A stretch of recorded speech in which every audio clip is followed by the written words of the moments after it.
Northwest kids, it's Miss Deonka again for this week's book reading. Now, the last book reading was talking about our hair and how important it is in the African American community, as well as before that, we talked about my friend, John Lewis. I like to think he was my friend in real life. I never met him, but a wonderful example for the civil rights movement and U.S. politics. And before that, we talked about being anti-racist with Woke Baby and Anti-Racist Baby. And this week, we're talking about dads in the community of African Americans. So we're going to read two books. The first one we're going to read is I Am Perfectly Designed. I Am Perfectly Designed. It is written by Karomo Brown with the help of his son, Jason Rochelle Brown, and illustrated by Anusha Saeed. So this is a perfect book to remind us, no matter who we become or how we look or how we feel, we are perfectly designed. And this is coming from a father to a son. Let's hop in. I am perfectly designed. First, there was you, Dad. Then there was me.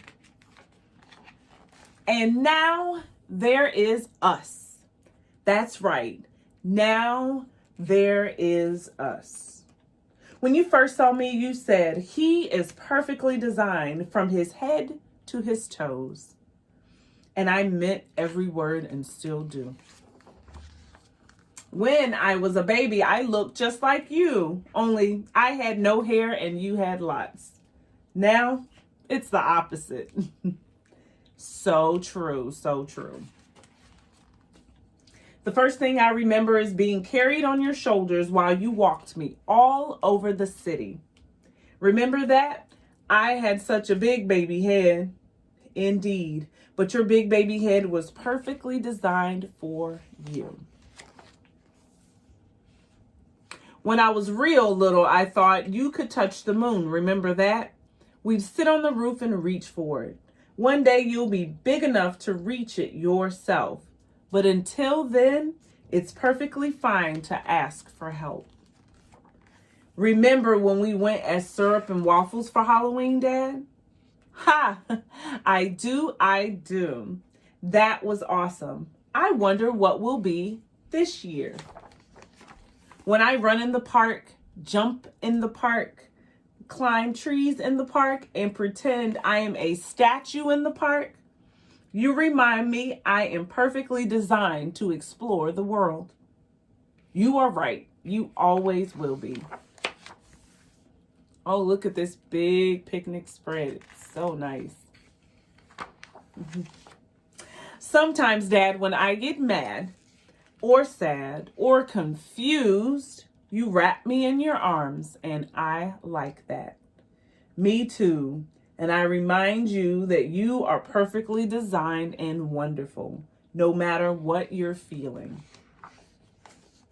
Dad, when I grow up and leave home, will you miss me? Will you go into my room and play with my race cars and stuffed animals? You know I will. Will you sit on the fire escape and feed the pigeons like we do in the summer? The pigeons and the sparrows. Will you remember our favorite moves? I will, and I'll invent some new ones too. Dad, will you always think of me? Always. You know what, Dad? What? I will always remember walking through the city and sitting on your shoulders. And maybe when you're older and I'm taller, I can carry you on mine because we are perfectly designed for each other. That's right. The end. And this is a picture, you can see, of the author of the book and his son. Oh, so nice. All right, the next book we're going to read is Daddy Calls Me Man. It is written by Angela Johnson and it's paintings by Rhonda Mitchell. Daddy Calls Me Man. Big shoes. All I want is big shoes. Tie shoes, fast shoes. Red and black jump high shoes. Line them up by daddies and call them our shoes. Spin. Spin around the room. Spin around the tree. Swirl. Twirl.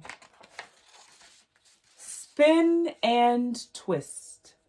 Big sister and me. Noah's moon. Mama calls it Noah's moon and says it lives glowing in the sky. Half moon, full moon. Me asking why. Full moon, half moon, glowing in the sky. Baby sister. Got a new baby sister everybody comes to see. Little bitty fingers and smiles just for me. I share toys, my room, and JoJo anytime I can. Then Mama calls me sweetheart. And Daddy calls me man.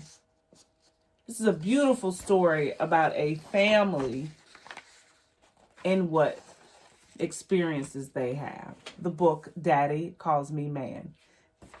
Thanks for joining me this week, guys, and I hope to be able to continue this throughout the year for different topics that come up and different seasons that we go through. Thanks again for joining me. See you later.